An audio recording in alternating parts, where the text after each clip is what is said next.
আমি মঞ্জুরুল ইসলাম TV channel থেকে বলছি। আজকে একটি বিশাল দুর্ঘটনা ঘটে গেছে। পূর্বদলা থেকে একটি হরিণের গাড়ি আইতেছে, তারপর মনে করেন একটি কুকুরের গাড়ি স্পিডে দৌড়াইতে দৌড়াইতে হরিণের গাড়ির সাথে ধাক্কা খেয়ে মনে করেন এই বিলের মধ্যে, রাজদোলা বিলের মধ্যে পড়ে গেছে।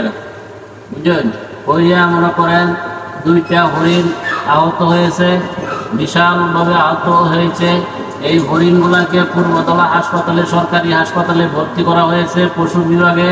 মনে করেন তো এই গাড়ি ধাক্কা দিয়ে কুকুরের গাড়িগুলো ধাক্কা মেরে এদেরকে হাসপাতালে ভর্তি করে ওনারা দেশ ছেড়ে পলাইছে ইন্ডিয়ায়।